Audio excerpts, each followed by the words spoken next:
Welcome, everyone, to the Digital Collective. I'm your host, James Hicks from Hicks New Media. And, this show, we focus on the people, platforms, and tools that are making positive strides within the technology sector today. My guest today is a panel of amazing folks. My guests today are folks who are content creators who have definitely been moving the needle this past year, growing their environments, growing their communities, growing their influence and their advocacy. Each person has a long list in terms of the capabilities and actions that they've done, right? The significant milestones that they've crossed as part of their journey. Everything from reaching YouTube monetization, launching their first course, reaching 10,000 plus subscribers, etc. We're going to dive into all that. We're going to talk about what worked, what didn't work. We're going to talk about lessons learned. We're going to hopefully answer some of your questions, and we are going to learn from each other, right? Hopefully you'll find value from this. Prepare to receive some significant value from these champions within the creator community. Y'all ready? Let's get it in.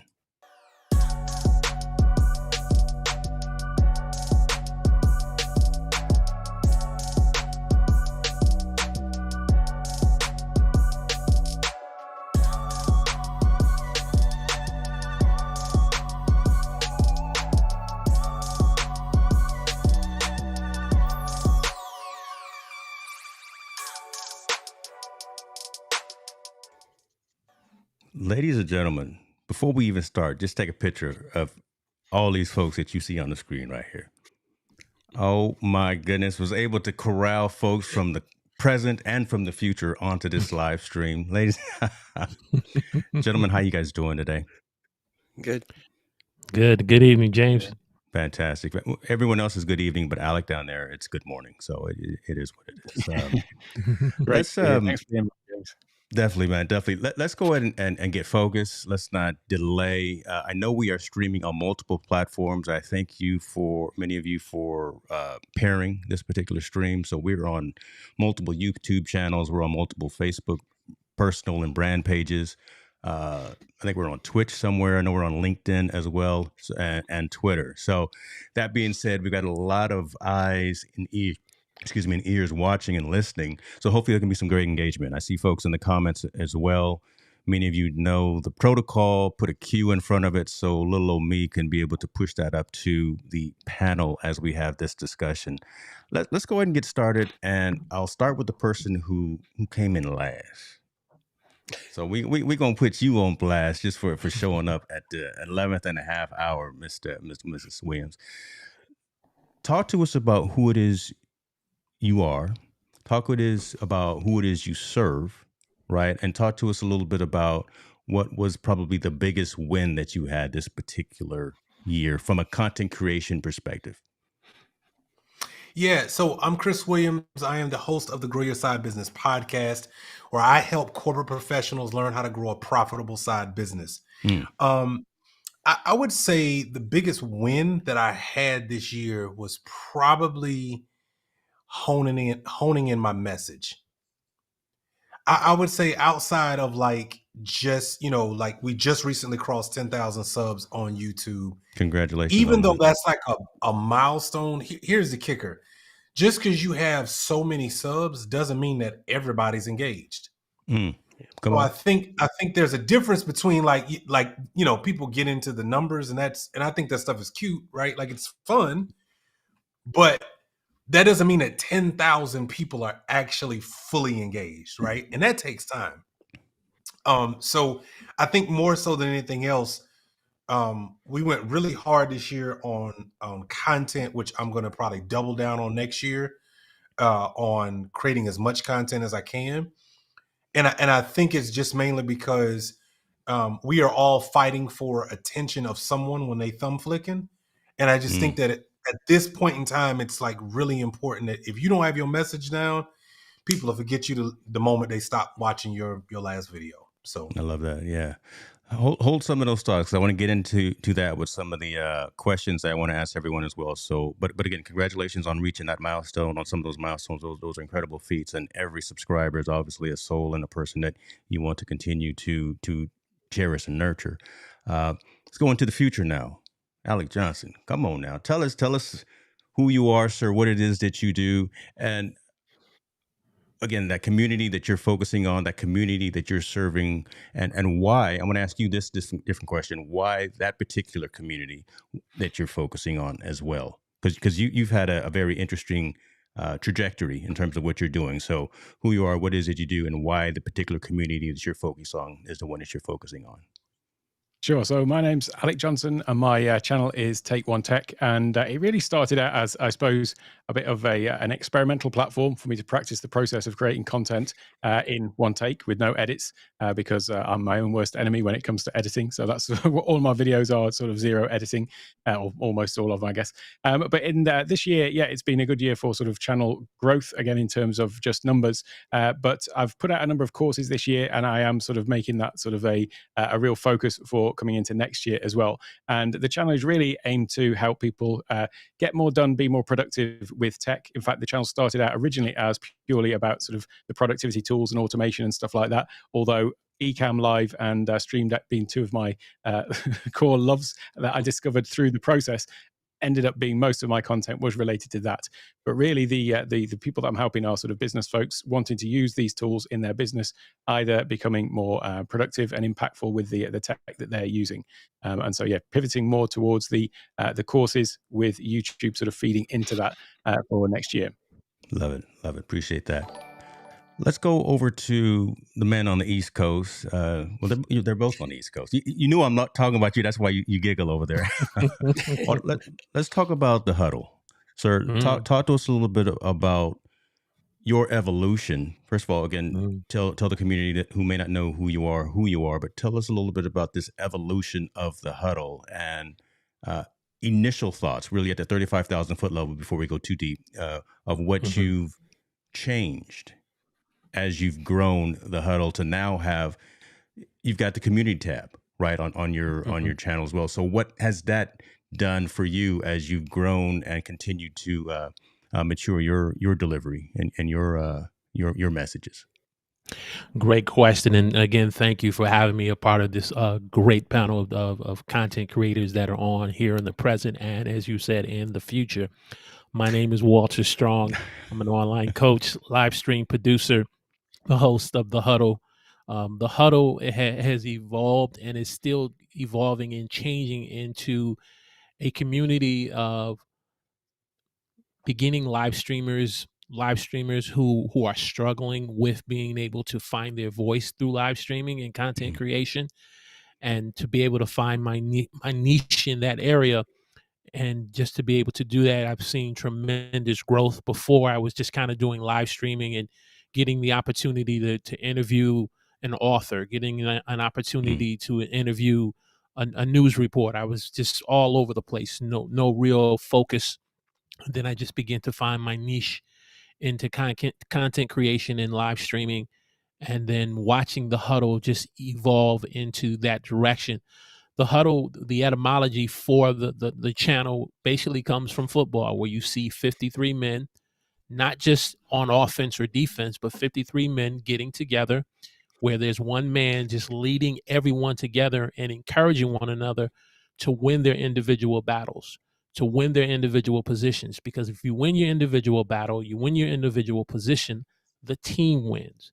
Despite what the opposition may be saying to you, despite what the media may be saying to you, you have the objective of 53 men coming together and moving that ball into the end zone and getting the W. Well, I saw that concept and I said, that's a concept that I need to be able to birth into content creation, bringing content creators together, pushing one another, helping to bring out the best of one another, the struggling one, the beginner one, even the one who has over 10,000 subscribers, but yet still hasn't grasped live streaming fully, bringing everyone together. And that has been a major, major win for me in 2022. Love it. Listen, Coach, I could have used you today for my UCLA Bruins, because they lost by 3 to Pitt in the Tony the Tiger Sun Bowl. And okay. It was not a good day for us Bruins fans. So we could have used you out there with some encouragement. But anyways, I'm gonna stay focused here on the topic. I saved you last because you're the Android guy. You know, everyone else here are Mac folks. But Roy, talk to us a little bit about you. Talk to us a little bit about what Tech Troublemaker is. I love the name and where that originated from. Talk to us about your goal at this particular point and at this particular time in your journey, right? Because again, you've done a lot of different stuff. You've pivoted a number of times, but talk to us about where now here at December 30th, you see Tech Troublemakers content creation evolution. So yeah, as you said, I pivoted a lot of different directions. I started off as a tech news channel, and then I bounced over to doing just tech tutorials, and then lately I've doubled down on content creation and kind of see myself as a content creator's content creator. I'm focused on people that are already out there, try to give them encouragement, show them how to get over hoops. When the latest and greatest thing comes out from YouTube and from other platforms, I try to be one of the first people out there to kind of explain how it works so people can quickly jump on it, take advantage of it. And so that's been very much what my focus is, and that's going to be my focus going into the year. And then because my channel has been a little schizophrenic, I'm going to probably have to spin off a second channel next year because I do tutorials that are on tech, Linux and Windows and Mac OS, that type of thing. And those do really well as video on demand. But those are not what I do on Tuesday nights when I go my live stream and I'm talking about content creation. And then my shorts try to stay around tech. But so I'm all over the place. I will be doing some courses next year. I've been teaching in a university and college level for 14 plus years, and so I'm way overdue to do courses, and so it's time. And that's another thing I plan to do this coming year. So I love it. I love it. So you touched on some of this already, right? And again, part of the questions that I wanted to ask everyone, and please feel free to interject as you see fit, and folks, put those questions in. I saw a question asking why we were not streaming on Rumble. Is Ecamm Live going to offer that? Maybe. You can always stream via all these different other locations via RTMP. So it's not listed directly, but you can go to wherever you want to via RTMP connection. So I'm not streaming to Rumble, but I think I'm streaming Twitch. Does that count? I don't know. Let's talk about long form versus short form, and live stream versus recorded. Right, because Roy, you touched on that a little bit, right? How you're seeing more engagement, you're seeing more of an uptick, or whatever the case may be, more of a positive movement on some of your recorded videos. And maybe is that because they're shorter, right? They're the 60-second short. They're the 8-minute just quick hit type of thing, talking about one specific type of a subject or things of that nature. But let me just start with anyone who wants to chime in. Long form versus short form, and then live stream versus recorded. Where are you seeing more value for your community, and where do you see yourself doing more of, if any of those four offerings? I guess the way I look at it is short form content is like bait when I'm out deep sea diving. Come on now. And it's a way to grab somebody's attention to my longer conversation. So I think I might have mentioned this to you before, James. Like, I look at short form content as like the trailer to my ultimate movie, right? So whether I put it on TikTok, whether I put it on Instagram, here on YouTube, and matter of fact, YouTube is doubling down next year on a lot of the short form content. So in my mind, it's not that I have to make anything quote unquote separate new. It's I got to take whatever my long form content is, find the best pieces, and hook somebody enough to go, I want to go see what the rest of this thing is about. I don't think it's going to go away. I honestly think that there's probably going to be something new that's going to pop up. I think there's always going to be trends around short form content. I think I think where we might run into some challenges, and I'd be interested in hearing what you guys have on this. I think where we're going to run into challenges is that the longer short form content is the standard, how well can you actually draw people in long enough for your other things. So, my man mentioned earlier about like courses, right? Well, short form content doesn't grab the attention of somebody to say, yo, I want to come buy that course as well as it could, unless you overly produce it or something else. But I think we're going to have to find new ways to leverage short form content because all of us are trying to run a business here.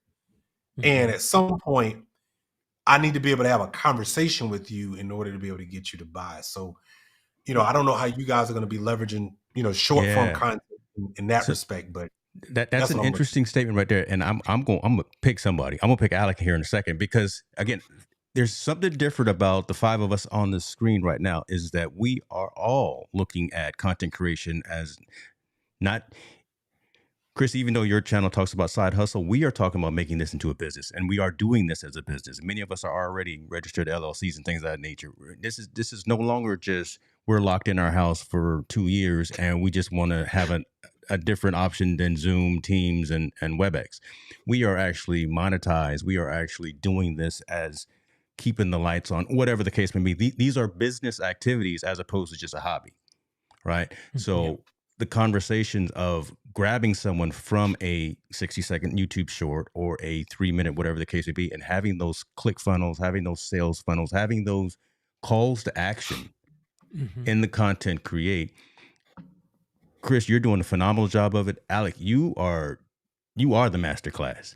What you're doing, talk to what Chris said about how you're leveraging long form and short form to generate revenue and to build your business. Don't give away anything that's NDA, right? Don't give us all the tricks to the to what you're doing, but walk us through some of the lessons learned in terms of how you've been able to go from 1,000 to over 4,000 subscribers just on your YouTube channel in such a short period of time. But even before then, you were already monetized from the content that you were creating, that you were providing your community.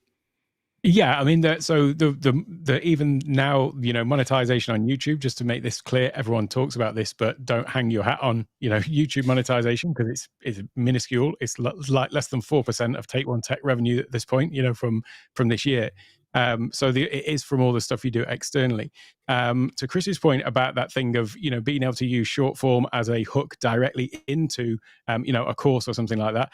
I think that's spot on. It's very hard in 1 minute to capture somebody's attention that they're going to be then going on to get a course from you. However, it is about this building awareness. And so the reason to sort of post on multiple different platforms and, create the short form content for me, from obviously, just to preface this by saying that there are some people who focus entirely on short form and do really well out of it. But for me, it's long form. The reason to post, though, other short form content and post on other platforms is to just build that sort of awareness. It's like extra touch points to people. That is that very, very top of funnel stuff, so that when they do, ultimately at some point, maybe find a long form video where I talk about a course or a download or something like that, to get them into the email funnel. That is where the real value is to build your email list up. Now, I am still in two minds, though, about all the other things apart from YouTube. So YouTube, the long form stuff, and all of those other platforms. And I do wonder about, the amount of time spent on maintaining and curating all of that other stuff, whether there is actually more payback from that versus actually just ignoring it and just focusing solely on creating more videos, more content for your email list. And so for the next 6 months, first half of 2023, I'm going to be focused on all of those other platforms to build some significant data in a consistent fashion as to how things run. But then I'm seriously considering just putting a dead stop on all of the other stuff except YouTube and my email and stuff like that for the other half of the year. And then I'll let you know this time next year whether I notice any significant drop in stuff, because I seriously could wonder whether all of that other stuff does have a bigger impact than just really doubling down on the core content and the email list and so on. So we'll see about that. I may be wrong. All of the other content, all the other platforms could be, and hopefully I'm paraphrasing this right, could just be noise. Could be just a distraction. Could just be taking you away from, let's make another quality video from YouTube that might be a hit. Let's make, write another email to my email database that gives value, not a chain of spam emails new course launching soon, and you get 10 emails about the same thing, but actually delivering value to the email subscriber list, so that when they do get an email about a new course or product or something like that, it is welcome because you've been giving so much value. So it's an experimental year for me. This is really coming up. Let me pivot and ask you this, Walter, because again, I've seen you experimenting with different forms of micro content, right? You'll do your long form on the weekends, and you'll have your audience there, and you'll have your discussion. But then you chop that up, and you'll push that out to Instagram. You'll push that out to LinkedIn. As we're having this discussion right here, we're talking about maybe some of these other platforms may be nice and sexy now, but they could be noise. Chris is saying that there may be something that we don't even know about that's probably going to come down the pike. There always is, right? I'll be at CES next week in Vegas. There's always something new. South by Southwest is coming around. So there's always something that's coming that we as technologists, content creators, need to have a pulse on, but do we need to be involved in? Talk to us a little bit about how you're taking advantage of these other platforms to push out your message after you have your long form session on Saturday or Sunday morning. Great question. And initially you talked about the difference between short and long. And as I was listening to Chris and as I was listening to Alex, I'm a Marvel fan. I'm from Iron Man to Endgame to you pick your Marvel movie. Yeah. But what has hooked me from Iron Man up to, Wakanda Forever, each time there is a teaser, there is a trailer, and then there is a movie. Yep. There's a teaser, there's a trailer, and there's a movie. And so what you have been seeing in the last 30 to 60 days, you're seeing me focus now more on, we do the movie on Saturday at 11 a.m., but now we're providing the teaser, which is the shorts. And then in 2023, because I got away from in 2022 and 21, was that video between 1 to 2 minutes, that's your trailer. See, the job of a good trailer, whether a teaser or a trailer, is to pique your interest.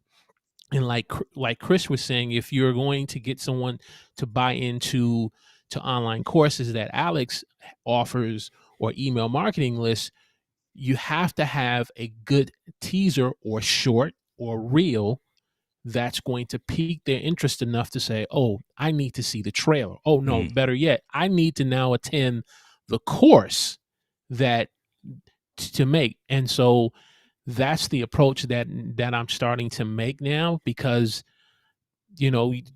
as of right now, sometimes we can become prisoners of the moment, and shorts and reels and TikTok seem to be winning the game.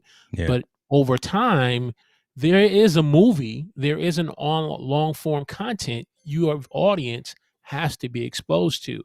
And so I'm focusing primarily on LinkedIn because there's more of a professional audience there. There are entrepreneurs there. There are business owners there.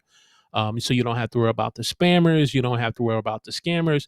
And then Instagram, from a business and marketing standpoint, allows you to do reels as well.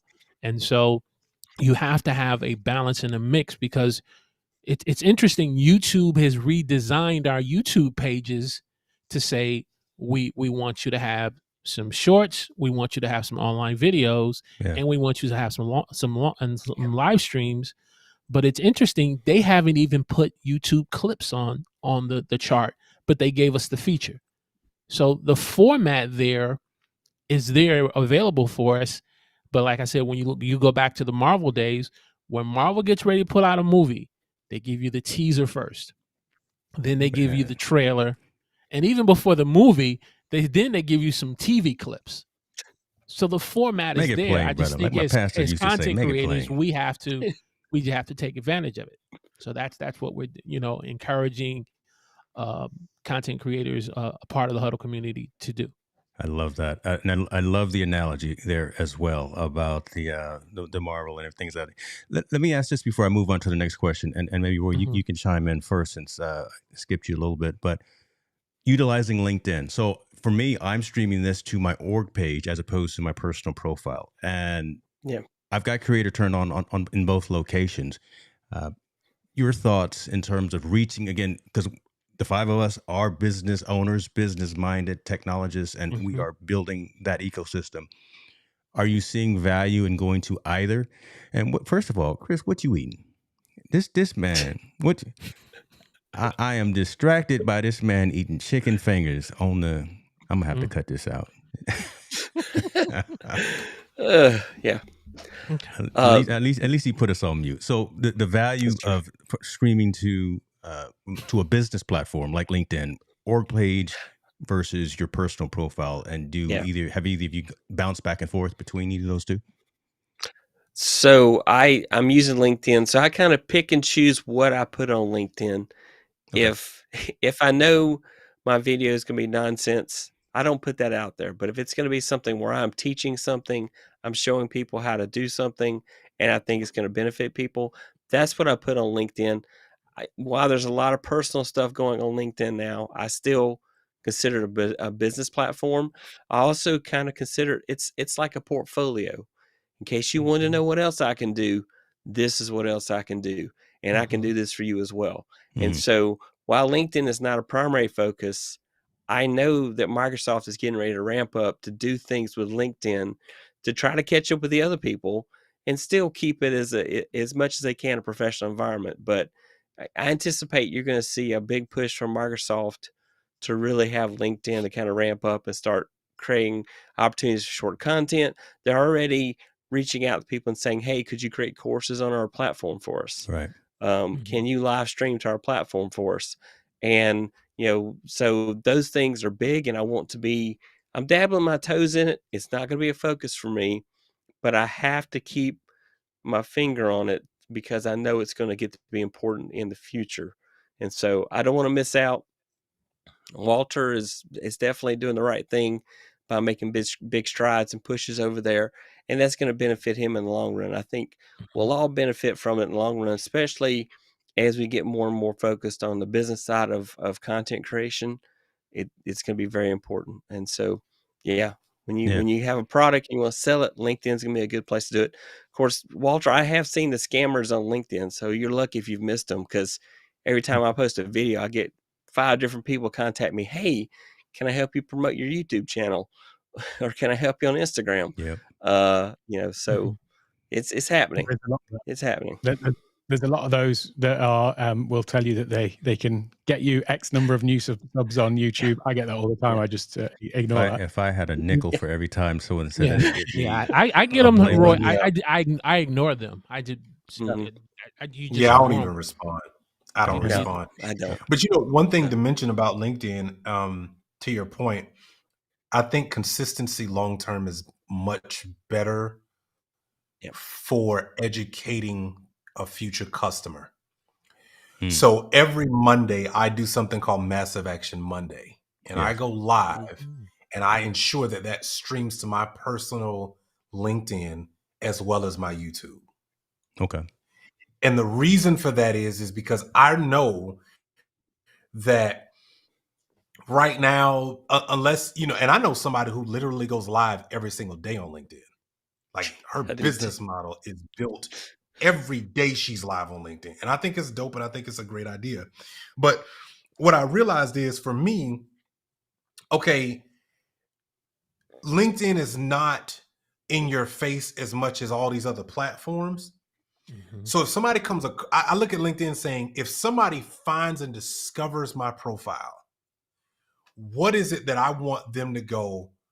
I want them to almost discover it like discovering a brand new show that you want to binge watch on Netflix, right? Yeah. Like I almost want them to run across something and go, oh my God, this is so valuable.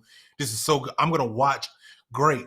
Because I got my links to my other stuff. But if somebody comes to me from LinkedIn and purchases my course, I'm going to tell y'all right now, they're probably a much better ideal client today for me than they probably would be on any other platform. And I'm just saying that just because I understand the way, to your point, well, like LinkedIn they're not like the other platforms. Right. And they're not trying to be. I'm cool with that.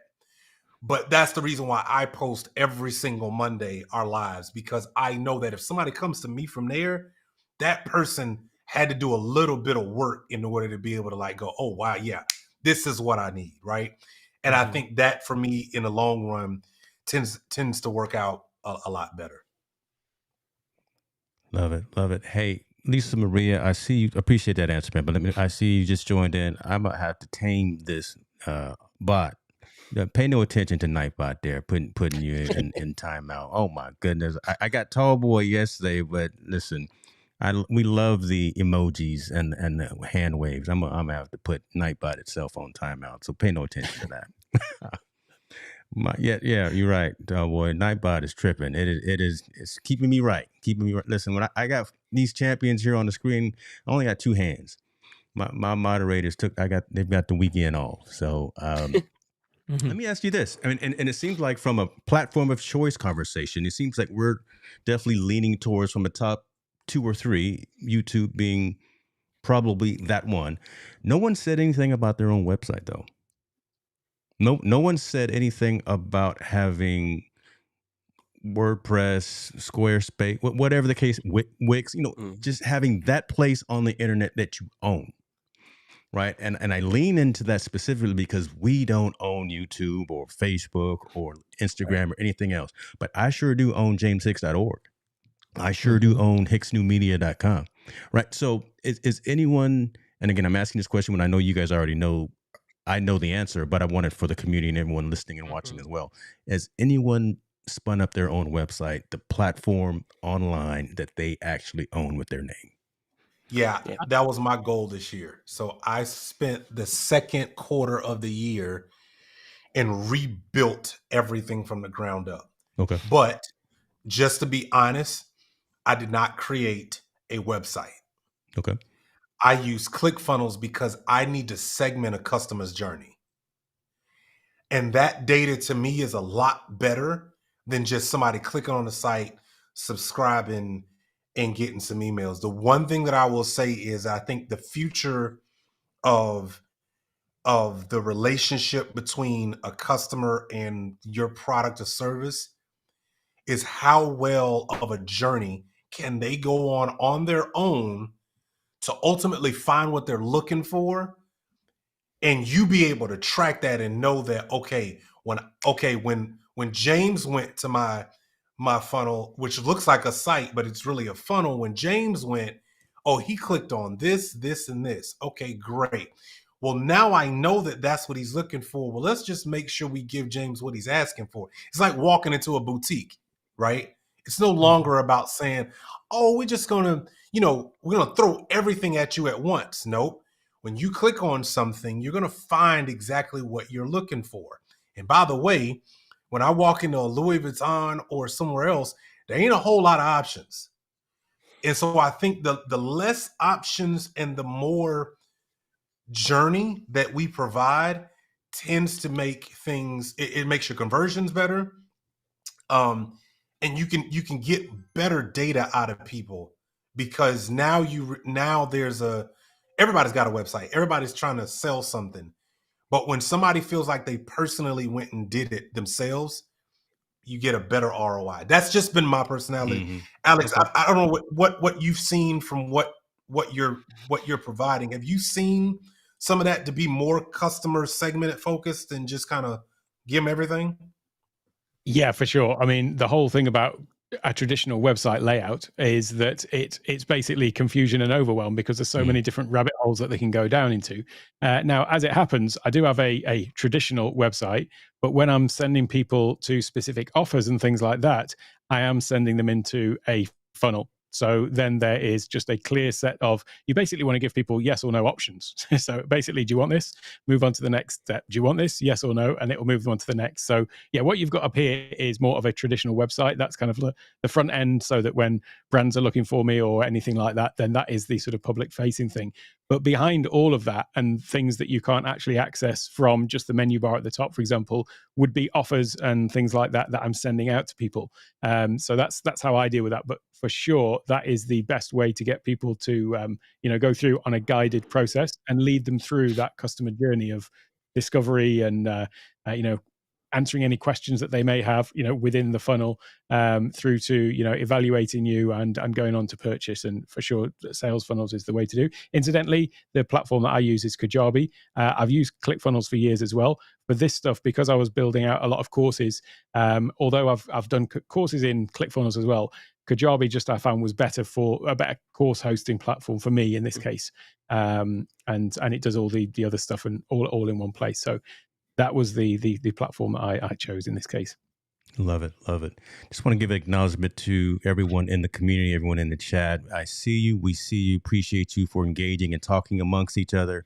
Listen, if you got a question, put a Q in front of it. I see the sensei of moderators in the chat there. And listen, Mr. Duncan, I may reach out to you one of these days in 2023. So keep everyone honest and things of that nature. But ClickFunnels, I know that's you, Chris. Kajabi, I know that's you, Alec. I'm still old school WordPress. Listen, I grew up with Matt Mullenweg, and he and I, the starter of the Automatic Project, right? So I'd be remiss if I didn't continue to build sites with that. I see JP in the building, and I know I believe he's a Wix man, like our dude Marshall Fox. So they use Wix, and they use what's the other one? Not ClearSpace. Gosh, what's the other one? Squarespace, right? Yeah. So there's all these other platforms as well. But again, I like what you were saying, Chris, in terms of, you can have this environment, but if it doesn't take the prospective client on a journey, if I can't find what I'm looking for as I click through one and I see something that I don't like, but I can go here and maybe get that course, masterclass, get that tutorial, get that ebook, whatever, then it's a wasted effort.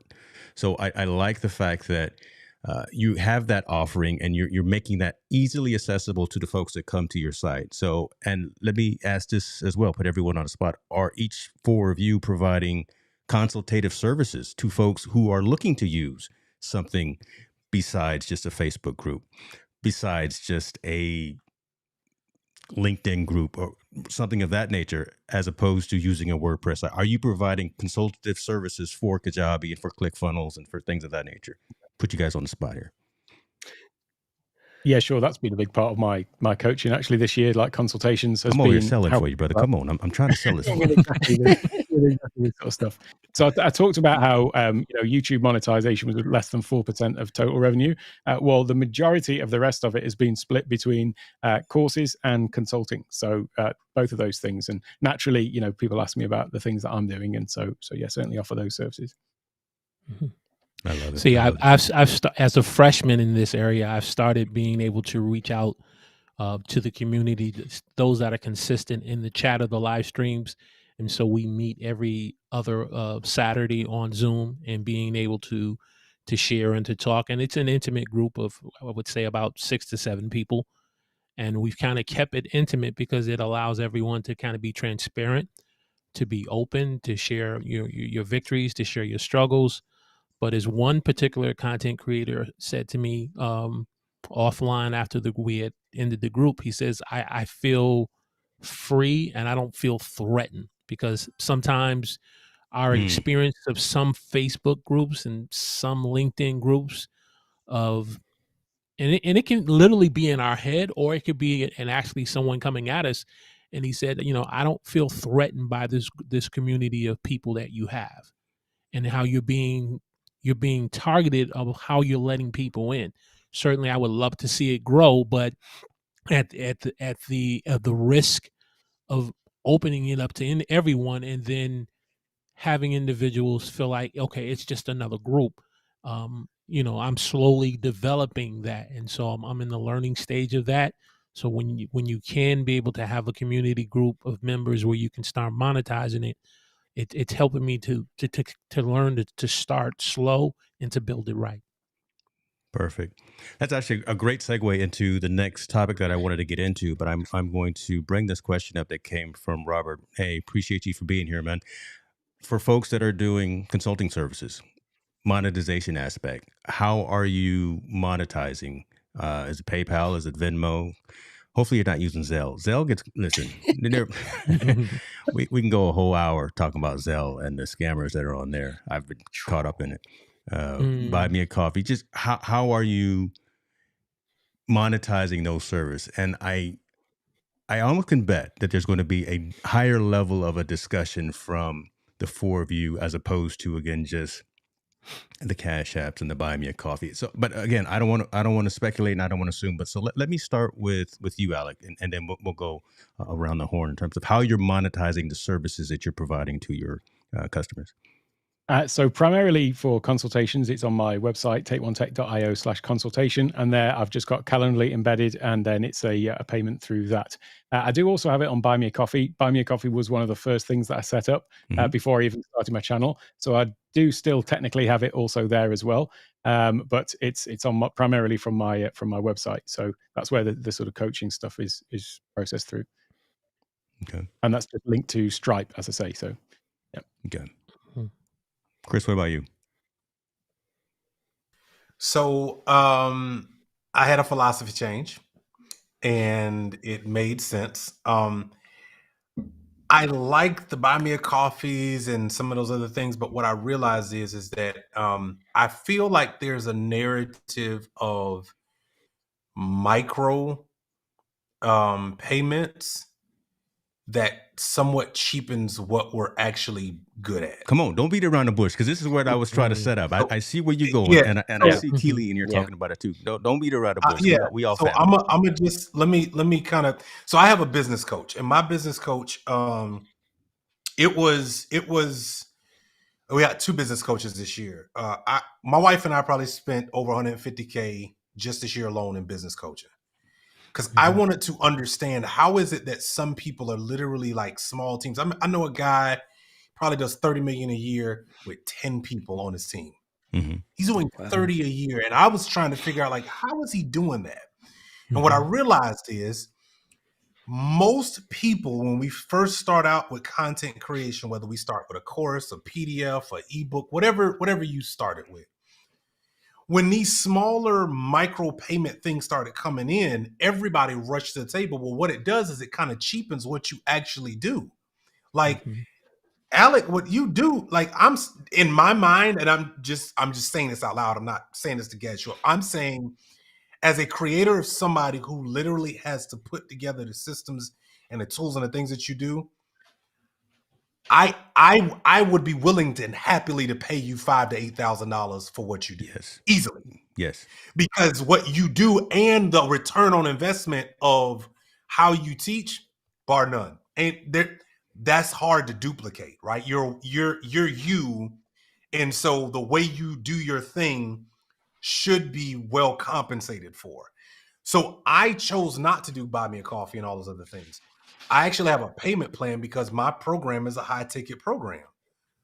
But that's because I'm not into just the smaller things. I'm really trying to help people have a real transformation. I can tell you what the transformation is for people who choose to go through my work.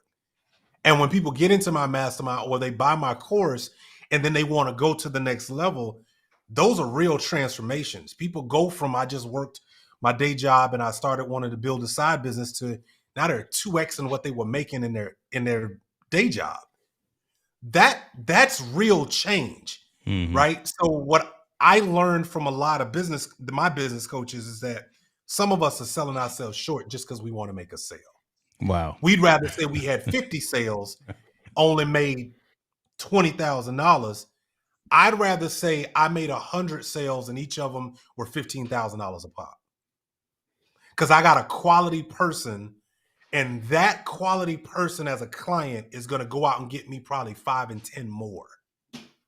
And in this day and age, you got to learn that the real game is the referral game. Not just constantly drumming up new people and washing them out and throwing them out the door, and then you're trying to grab another 50.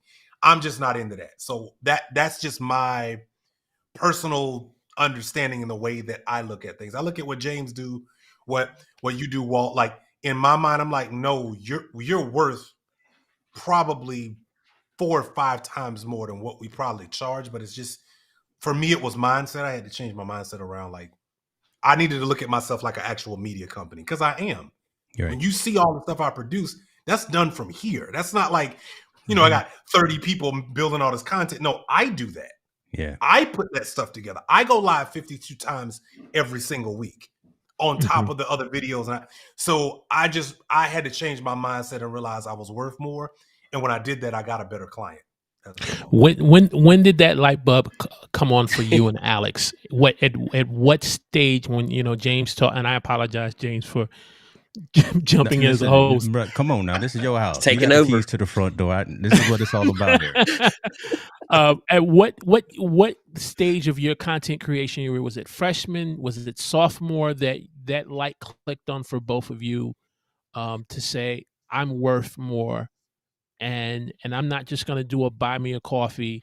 I'm not just going to do a PayPal, but I'm going to go ahead and put something in order, in line, almost like a Les Brown or a Kendall Ficklin. At what stage of your content creation did that light really hit, the floodlight, not just a flicker, but a floodlight hit you both? I think one, for me, I'll just say this, and Alec, I'd love to hear yours because you got some incredible stuff. But I think for me, the first time was when I realized how much output I was actually given. The second was when I realized the transformation that other people were having. Yeah. When those two things happened, I was like, wait a second. I am grossly underestimating what I provide. And it wasn't about what they did, what they were able to do on the other end. Again, me having a business coach and just realizing like there's a better client out there too. There's somebody, in my case, there's somebody sitting at their job making $100,000 a year, frustrated. They're successfully discontent. And if they could learn how to build a business and I could show them what they needed to do, and then all of a sudden they're no longer bound to that thing of corporate handcuffs, and all of a sudden they feel free, that you can't pay for. So my business coach taught me, and he used to drill it in my head, like, what is your transformation? Stop selling your pieces. Nobody cares that you got a course. What they care about is, what am I going to be able to do after I have an experience with you? That's what changed the game for me. Okay. Love that. Roy, I'm going to let you chime in because I want you to chime in as well. But we've talked about a lot of, before you do that, I want to interject. We've talked about mindset. And again, Chris, you missed ahead of time before we went live. We were talking about, again, we're all here from a business perspective, right? So we all are in kind of that next season, right? We've all got all the gear. We've got all the lights. We got all the cameras. We got all the stuff. Now, right, so that's no longer the conversation. Let's raise the level of conversation. That's kind of why I preface the talk about monetization. And there's nothing wrong with the buy me a coffees. There's nothing wrong with the super chats and the merchandise and all of those things are pieces of your overall ecosystem and your overall offering. But come on now, in 2023, let's raise this level of conversation for folks who are out here creating content, who are changing lives, who are changing mindsets, who are reaching folks, having those. I tend to have on a lot of my streams those awkward conversations that make you think.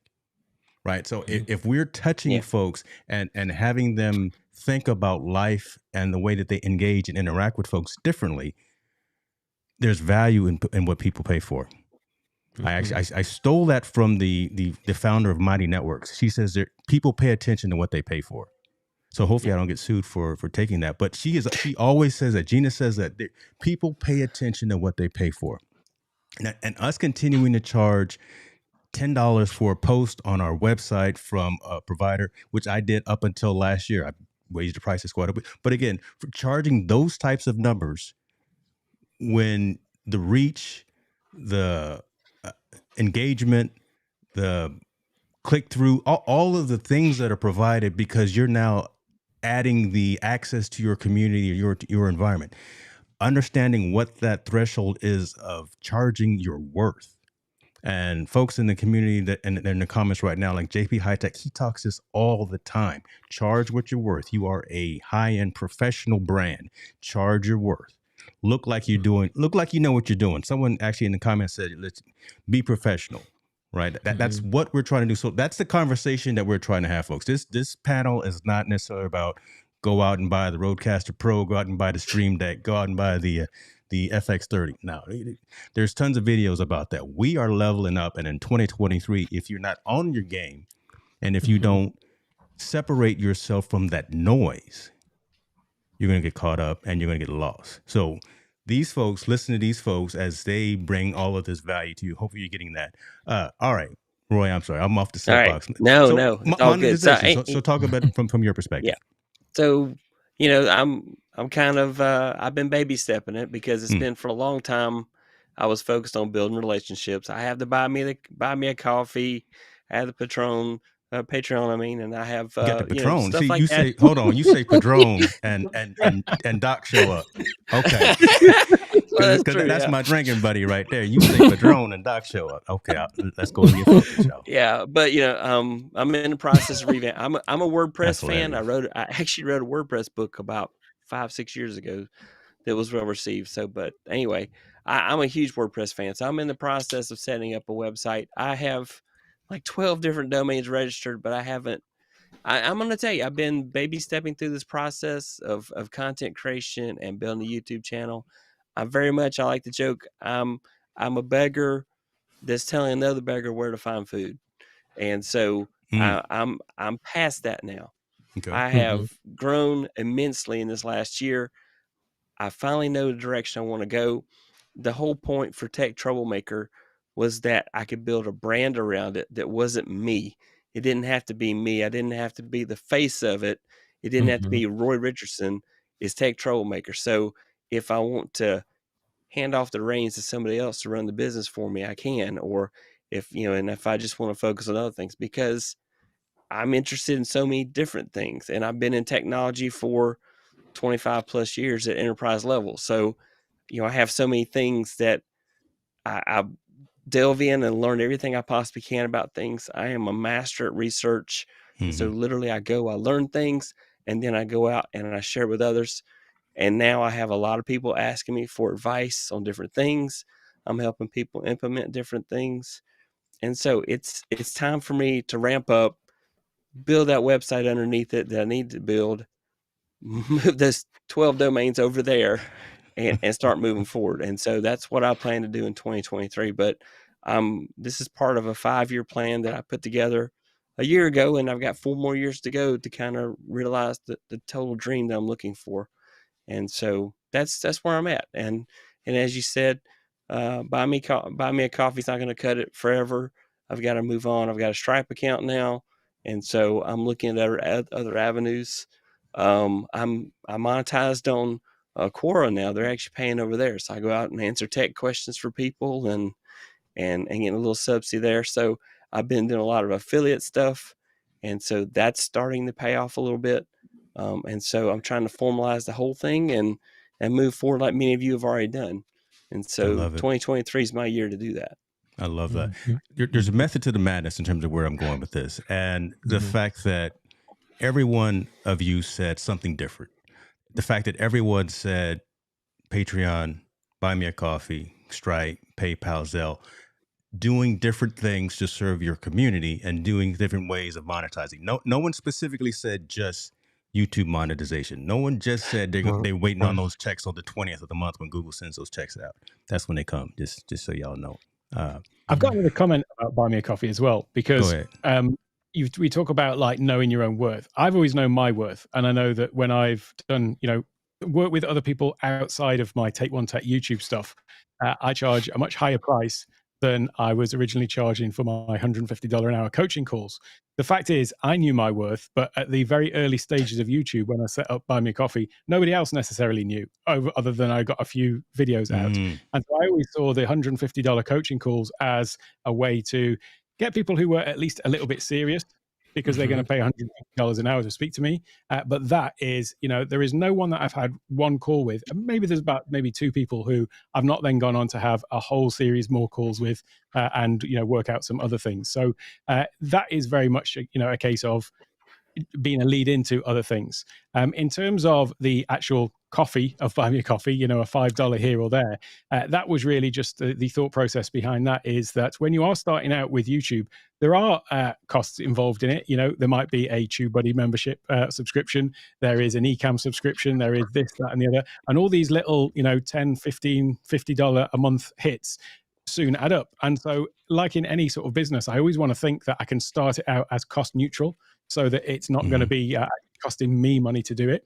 And that's, part of the reason why I made a conscious decision to buy very little actual equipment for my studio. And it's only recently that I've upgraded from my 10-year-old camera, because I wanted to make sure that it is paying for itself. And it's certainly doing more than that now. But in the beginning, it is quite good to have that buy me a coffee, because it's a way for people to support you and the channel and feel that they are part of it. It makes them feel more invested in the community, but it does also help to keep it sort of cost neutral in those early stages until you can get your higher ticket, products out. Same with the courses. Those are kind of standalone courses, the 3 courses that I've released so far. But my stream earlier, I sort of outlined the evolution of that next year, and that is moving to a subscription model. And that is giving a series of different tiers that people can take part in, where at the lower tier, they're only going to get access to the online courses. At the next tier, they'll get access to the online courses plus some cohort-based courses where they get in actual time with me as well.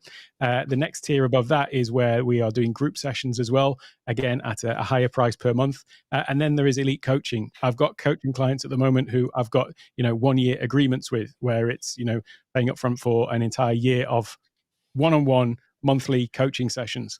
So I think building out all of those things will come in time, but you do have to start sort of somewhere, and your rates will increase as people become, more aware of, and you've demonstrated what you're able to help them with. So that was certainly my approach, and ramping up my hourly rates as I've gone through as well. I love that. I love asking and charging your worth, right? And having multiple streams of income. I think Roberto Blake said it one time. He said, each creator should have 10, 15, maybe 20 streams of income, right? To be in this industry as a business. And, maybe next year I'll bring you guys back and I want to talk about the accounting pieces of this, right? Again, you can't just have the same old Wells Fargo that you pay your mortgage with, right? Breaking that apart and actually going through those steps, because again, a lot of times folks assume of how to manage the finances from a business perspective, what it means to get that EIN, what it is to know that Dun and Bradstreet number, what it is to get business credit. So again, as we start progressing through the freshmen, the sophomores, the juniors, and the seniors who are involved in terms of content creation, those types of conversations need to continue to happen. I love the conversation. I love the engagement. Doc in here talking about, listen, let's go and make that money and become an eCam affiliate. eCam, we get them eCam checks too, man. So that's true, and that's recurring revenue. But again, having that additional multiple stream of income coming in from affiliate relationships and things of that nature just works. A lot of you talked about community. And I have specifically said the term community as well, as opposed to just subscribers, as opposed to even fans, as opposed to anything else.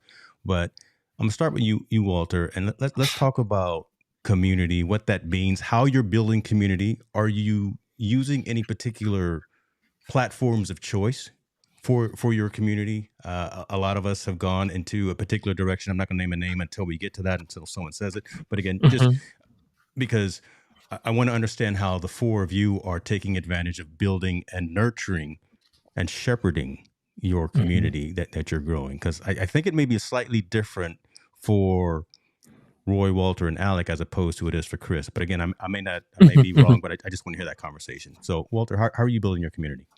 Great question. And so I'm in the beginning stage, the freshman stage of building my community. And primarily the platform I'm using, it's coming from YouTube through my live streams. But as I begin to build this community, invite those that were consistently in the live stream chat, consistently showing up and engaging in the live streams.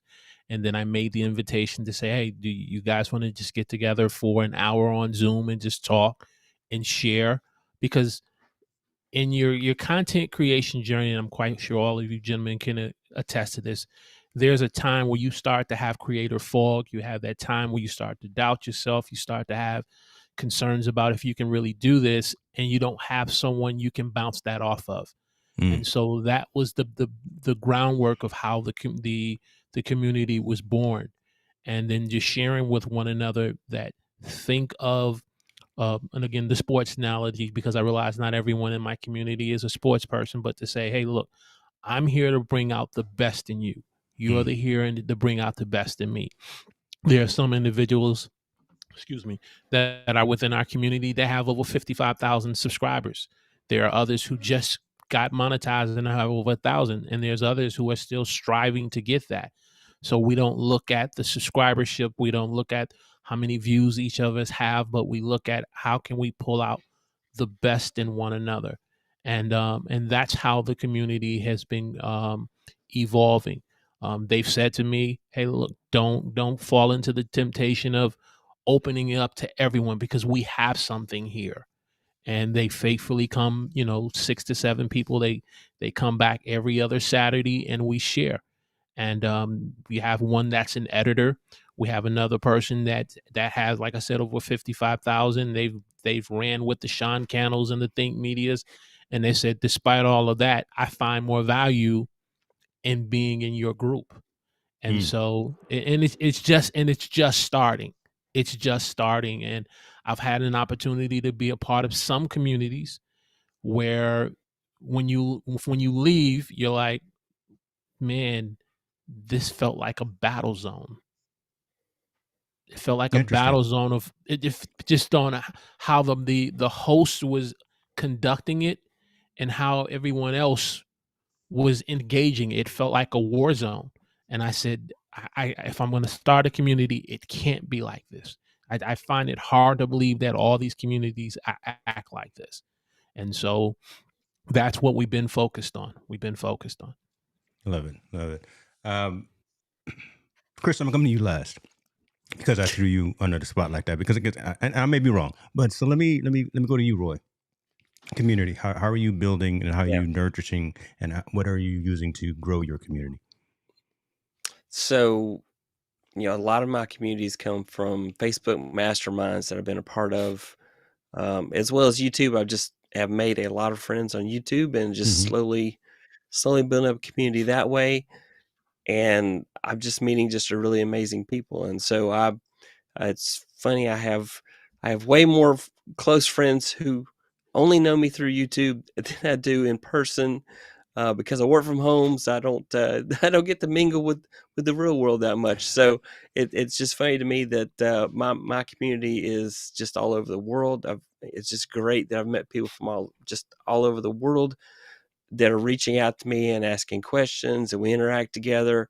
And so I'm just enjoying this journey. And then every time I go live, there are people that are on every single live stream I do, and I'm so thankful for them.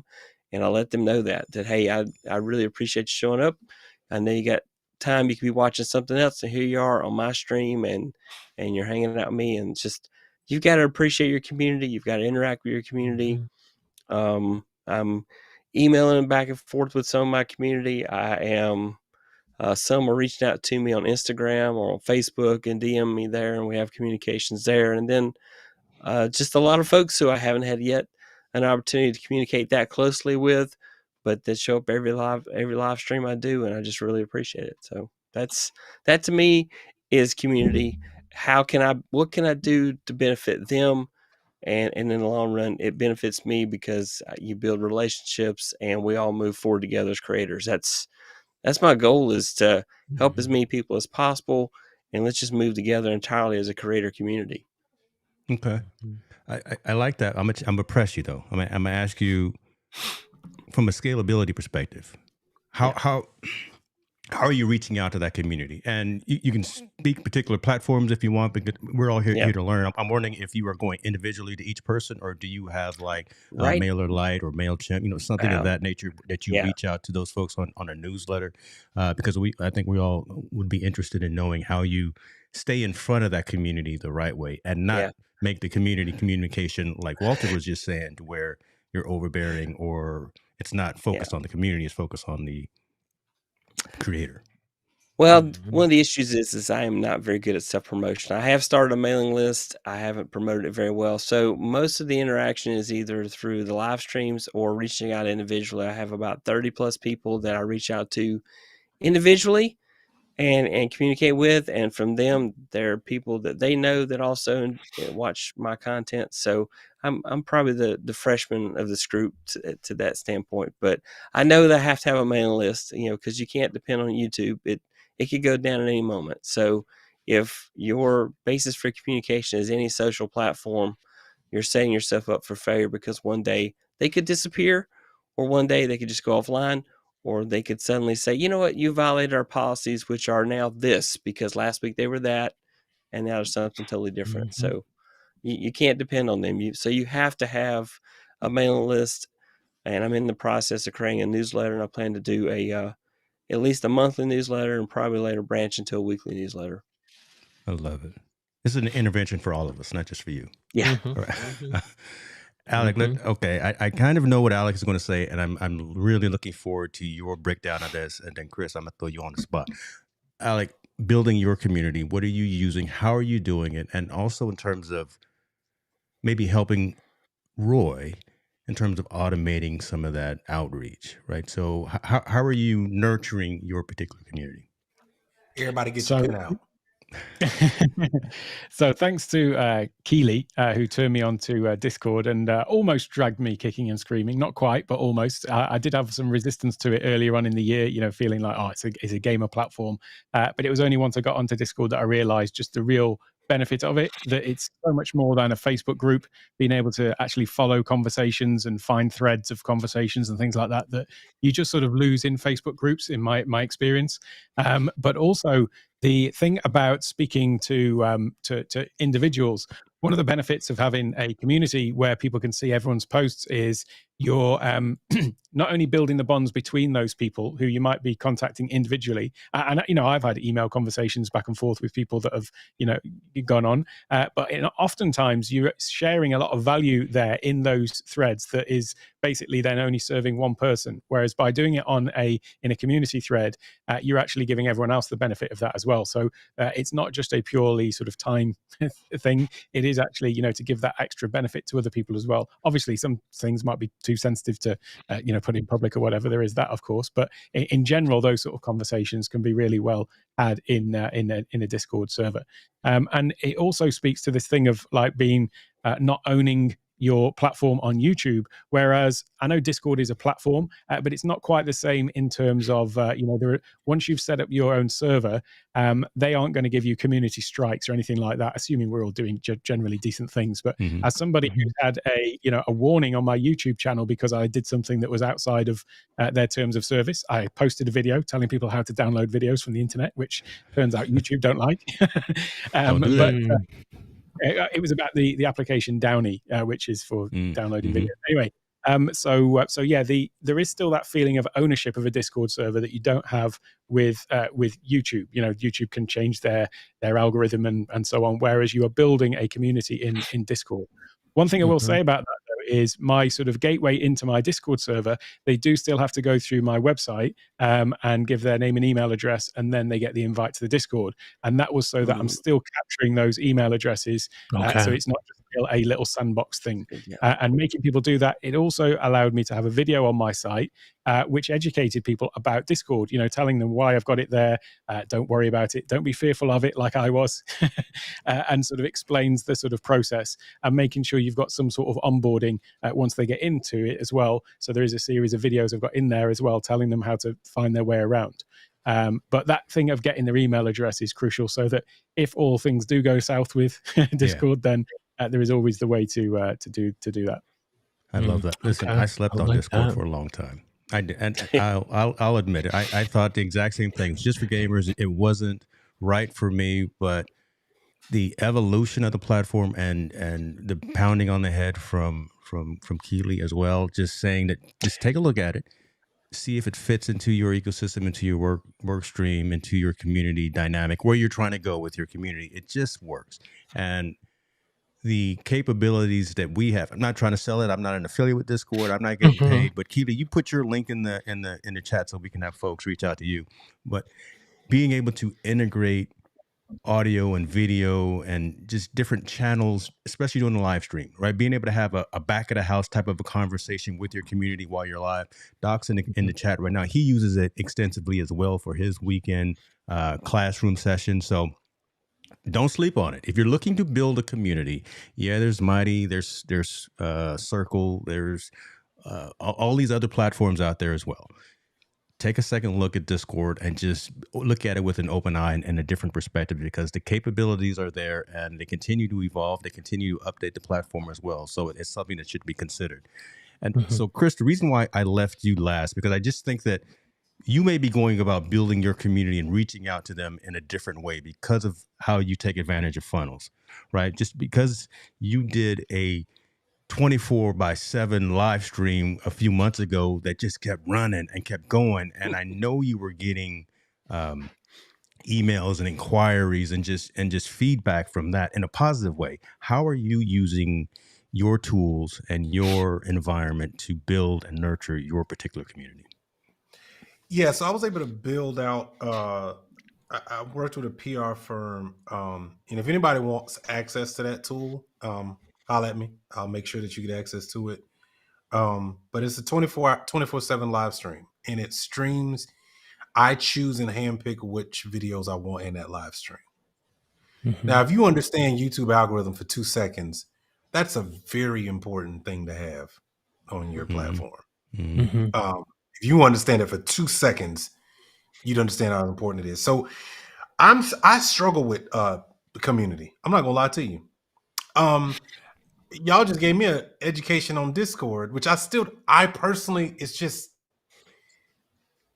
maybe there's something that ain't clicked for me yet. Because I have it, but I'm not using it for building a community. I'm on it because other people are on it. Tom Bellew has one, so I'm on his.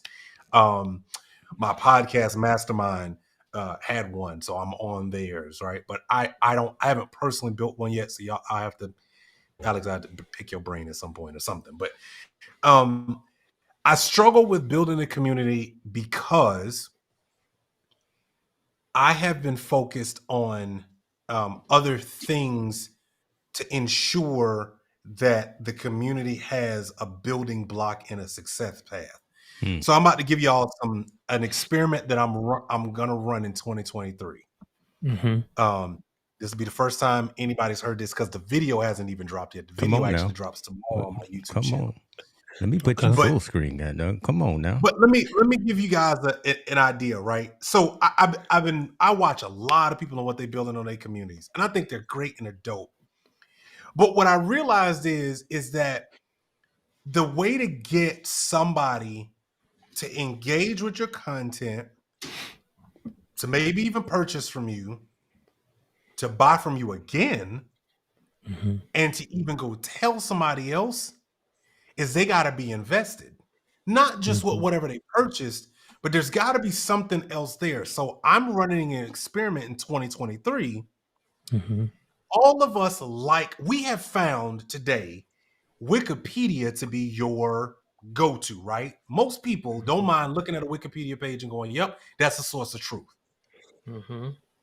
So I studied, why is that? Like, how did that come to be? Because we all know when those things first came out, everybody was like, oh, people just put a bunch of crap on there. And then all of a sudden it turned into like, no, these Wikipedia pages are like a source of truth that you can go to. So here's the experiment I'm running this year.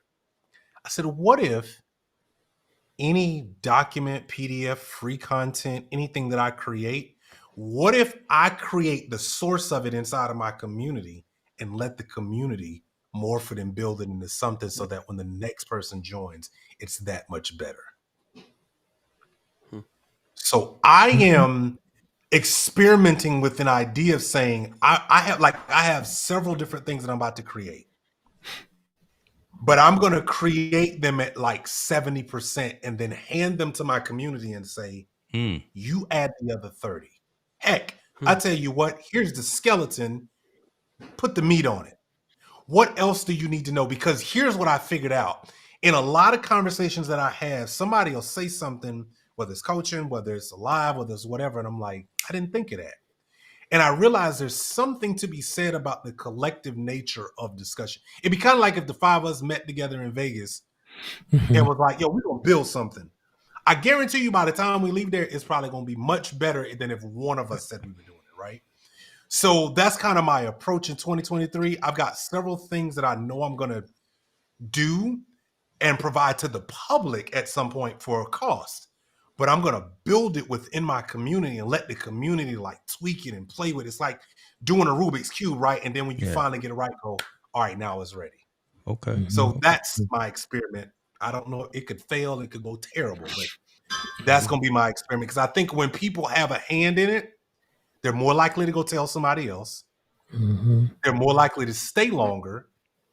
And those two things to me are more important than probably anything else that I do inside of my community right now. Wow. I love that. I love the fact also that you're not afraid to try, right? Regardless of if it's successful or if it fails, at least you tried. That's good stuff. I want to be cognizant. I'm sorry. Go ahead, Alec. Just quickly, what's the platform then that you're actually having all of that engagement and interaction with? How is that happening to share that stuff? So right now I have a Facebook group of 400 people. I slowed down on the growth of that early this year because to me it felt like it was growing too fast, to Walter's point. So I kind of like slowed down. I was like, whoa, this is. Then I had to kick a few people out. So what I'm thinking about right now is I'm like, I've been looking at some platforms, and I think what I'm going to do is I don't know where I'm going to build the thing that people can leverage to start to tweak on yet. I think what I'm going to use is just like my lives inside of my group and show people what I'm building, and then email them and say, hey, I'm doing a build session. I'm calling them build sessions, where I'm going to create something. They'll be able to come to a build session and then put their stamp on it and kind of like say, hey, no, I think you should do this. Hey, I think this would be great. And the whole premise is the next person that comes in, we want this to be good for that person. So we just want to keep making it better. I haven't picked a platform yet. I don't know if there is a platform where we can kind of stuff. Discord would be perfect for that sort of stuff, and I'll tell you the reason why. First of all, for all of those different things you're creating, you could have a separate, it's called a channel, so where you're going to be talking about different things, so you could have a different sort of thread in that. The other thing that they got in there though is basically a video platform. They're confusingly called voice channels, but still, like my live stream, for example, what I do is my channel members, we're all in there. It's like a Zoom call, effectively, just like, we're on kind of now almost. But then when I hit go live, they're still there in that group area, but I'm still just streaming to YouTube. Then when I finish my live stream on YouTube, I end the stream, but I'm still just in there with those folks, and then we carry on the conversation. But what's really great about Discord is the fact that you can have these, it's almost like I liken it to a Zoom call, but just within the community space.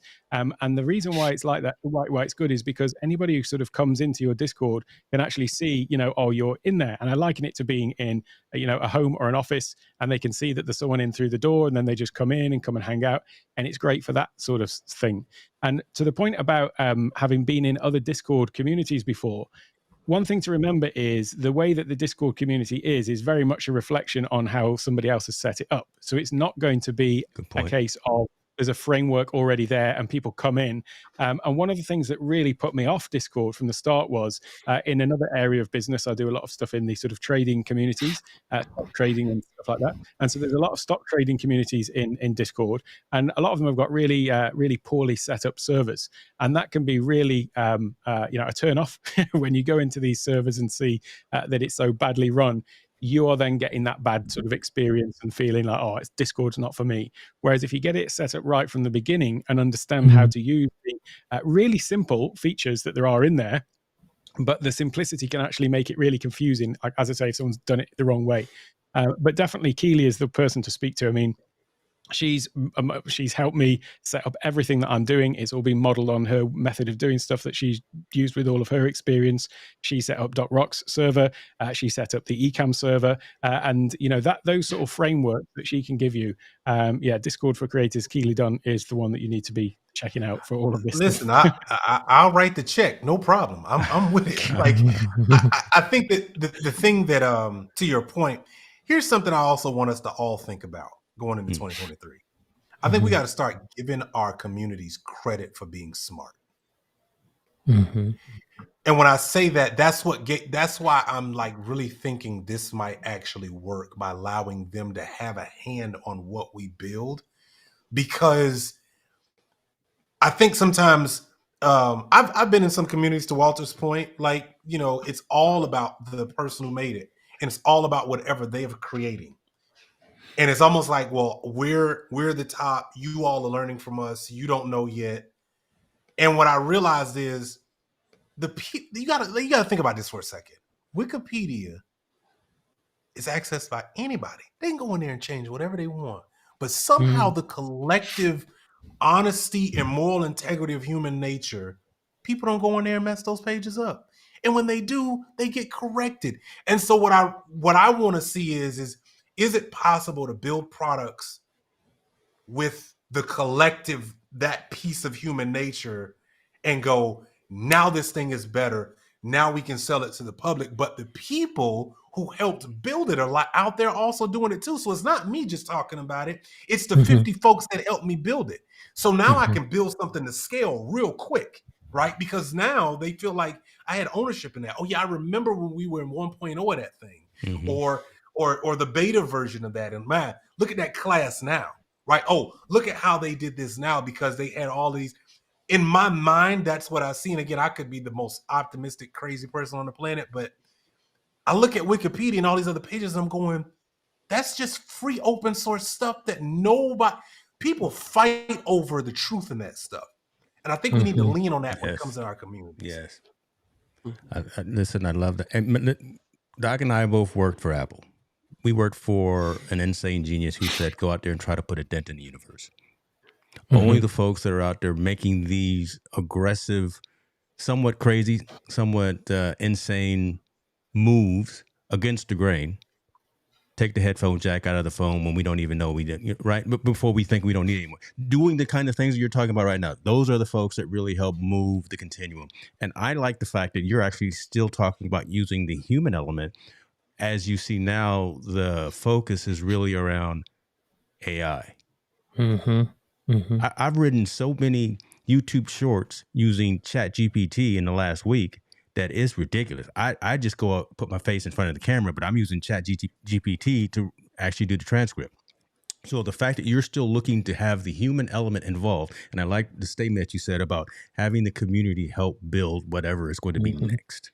That right there, again, is thinking outside of what the current norm is by going with the artificial intelligence. And that could be that next thing that actually does work. So wish you luck on that, man. We will definitely be here riding the coattails, and we just want 20%. I don't want all of the the funding from it. I just want finder's fee because about you on this panel here.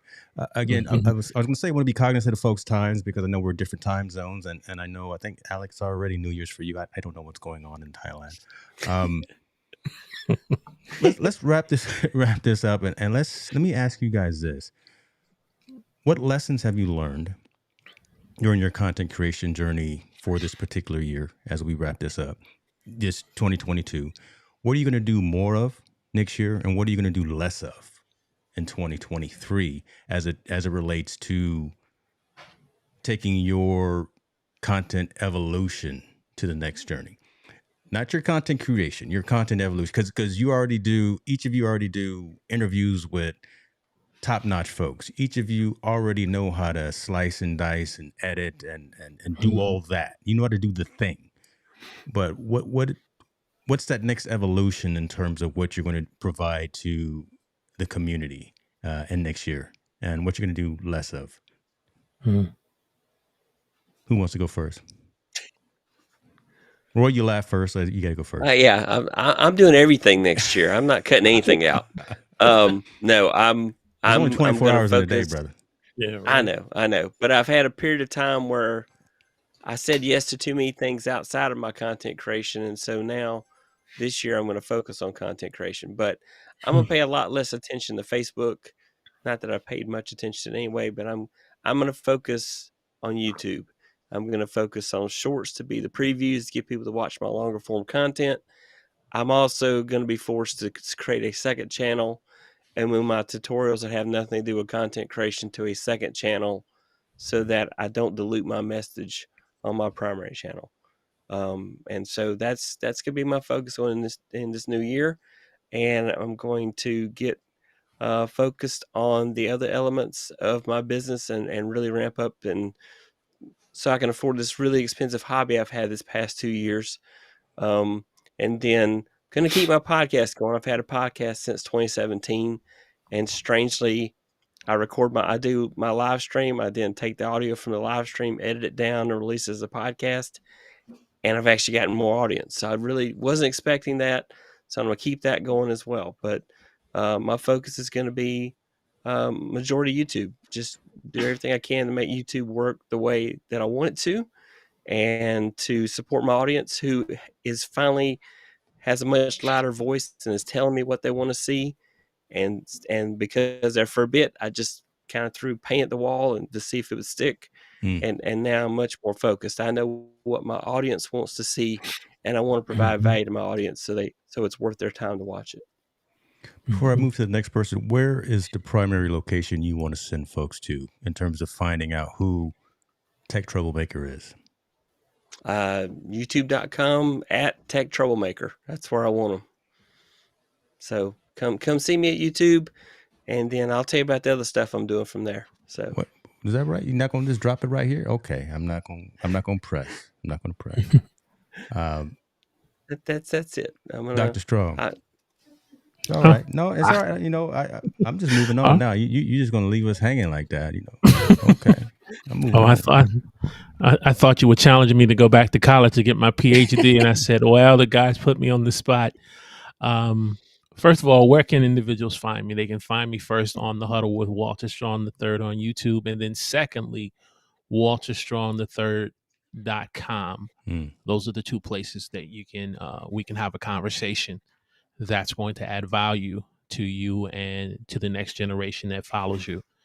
One painful lesson that, and when I say painful, I've had to learn this lesson over and over, but after having a conversation with one of the community members, because I've had some opportunities to have one-on-ones, and they said to me, before I joined your group, I was just a person who did YouTube and I never published any of my content, but I watched you all the time.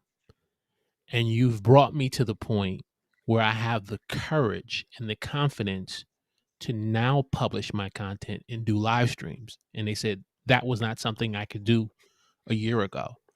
And so the person basically said to me, stop looking at your numbers. Because I was having one of those moments as an up and coming growing content creator on YouTube, saying I haven't hit 1,000 subscribers yet. And they said, if you closed your eyes, what would you value more?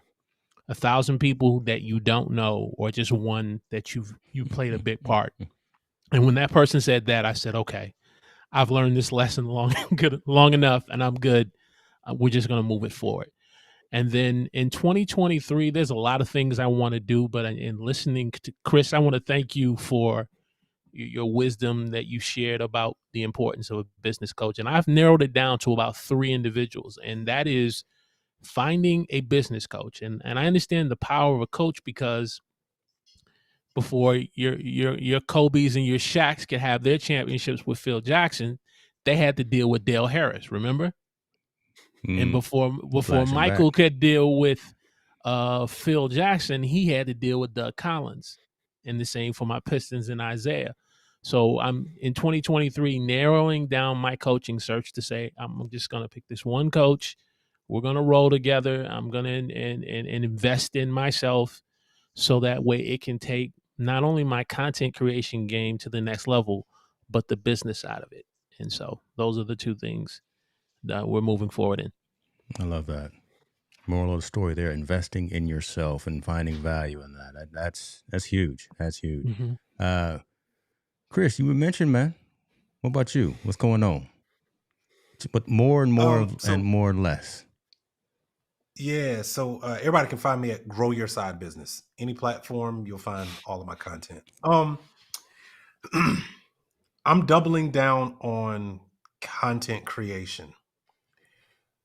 I am also doing more of building out my ecosystem. If you don't have a subscription model, you really don't have a business.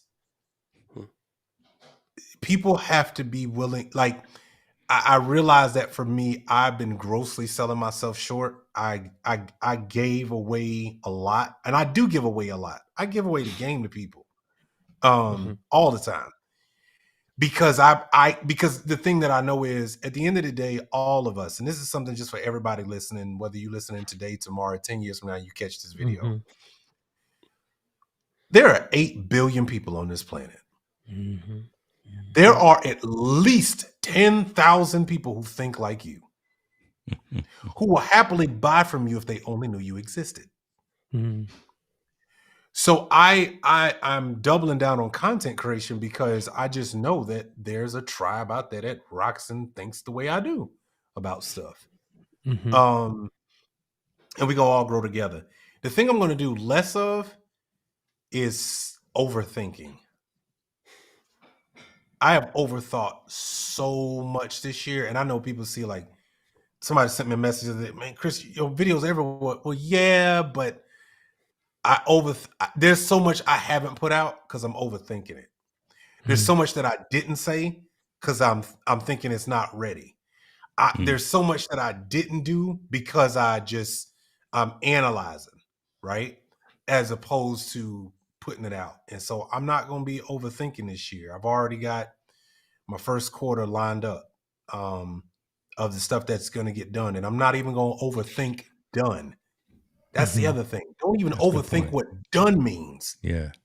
Right? Just drop it.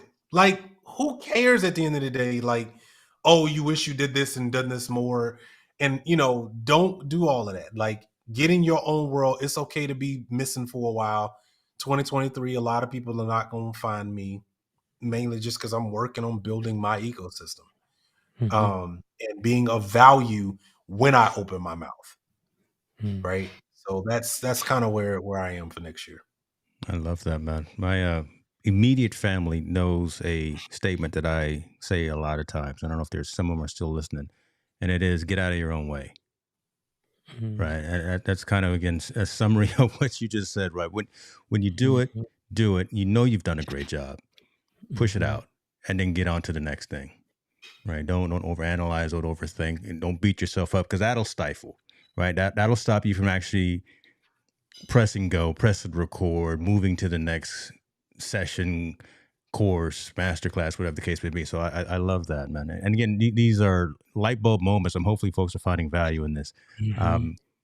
Mr. Johnson, what about you? So I relate a lot to what Chris has just said, and specifically the one about, if you have not got a subscription model, you haven't got a business. I mean, you can make sales, but there's a constant challenge there to get more people into them. There'll be spikes when you have offers on, when you launch a new course, but looking for that consistent recurring revenue is a big thing for me in next year. Hence, what I was talking about on my stream earlier about the subscription thing for the courses and the new courses that I'm introducing. So I'm definitely sort of doing a lot more of that next year in terms of having more content there available as part of that subscription model. Now, at the beginning of this year, I was only spending around about 2 hours a week, 2 hours a day, I should say, on my content creation. It was just like kind of my early morning thing before the rest of the day started. And it's through the year, now I'm spending a lot more time than that on it. And I had a sort of shift in my priorities halfway through the year where I had some other big events happen that caused some issues with some other businesses that I was involved in and sort of had to pivot. But one of the sort of lessons that I've got out of a lot of the things this year is that noticing where your mind goes to and the things that you get distracted by. And I've been someone who's always generally fairly focused. I have a good process for task management and things like that. But in those moments where my mind would wander, it would always wander to content creation. So it was a case of realizing that, you know what, I love everything that I've done. So other businesses that I'm involved in or have been involved in, I feel very blessed that, I always love what I do. So I have always got a passion. And so sometimes when you're doing something which you are passionate about, it's easy to not notice that there's this other thing that is actually you're far more passionate about. And that was this kind of light bulb moment for me this year, was thinking, yeah, that's where my mind is always going. And so I want to devote more time for that, even though it might not be as lucrative in the short term. I believe that in the long term it will be, because the phrase that I love, the ikigai thing of, doing something that you love, that you can get paid for, that you're good at, and that the world needs. And so, I feel like in content creation, I've really sort of found that in the niche that I'm in this time. My goodness. Listen, folks, I surround my folks with some winners here. These four gentlemen right here are laying it down right here, and hopefully you grab some value from one or two sentences, because Chris, Alec, Walter, Roy really opened up and actually gave more than I thought, right, in terms of the mechanics of what they do and what they're going to be doing, what worked and what didn't work. So for that, I say I thank you for taking the time, because one of our most valuable assets in life is time. So I thank you for this hour and a half or whatever it's been to share with all of our varying communities what we've learned over the course of time and what we're going to do moving forward from a content creation perspective. Hopefully folks have taken down some contact information, have looked at some websites. Everyone's websites will be in the description, at least on my YouTube channel, so they can reach out to everyone. Chris, I know we all want to talk about this 24 by 7 live stream that you're doing. So we want that tool so we can do our own Jerry Lewis telethon kind of thing. But let us also bear in mind that this is not the end all to be all, right? We are content creators. We are fathers, brothers, husbands, sons, daughters, all of that. But there's more important things going on in life. One of the members of the panel who was supposed to be here had an emergency in his family and could not make it. And family is the most important thing. So bear that in mind again as we close out this year. I'm not going to preach long. My pastor said I'm not going to be here long. But let's keep everything in perspective. Let's make sure that we are taking care of ourselves, because you can't take care of anyone else if you don't take care of yourself. That's right. So with that, I will say each of you have a great New Year, New Year's Eve. Stay safe. Don't be out there in them streets. Just stay in the house. Right. You know, pour a little dark liquor out by yourself. Roy's gonna have some Padron. That kind of thing. But listen, thank you, gentlemen, again for the time. Thank you to everyone that joined. If you found value in this session, please share it with someone. If you did not find value and there was an issue, please let me know.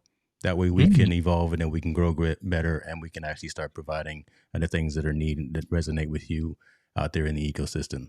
That being said, y'all gentlemen, y'all be good, and everyone else, take care of yourself. All right.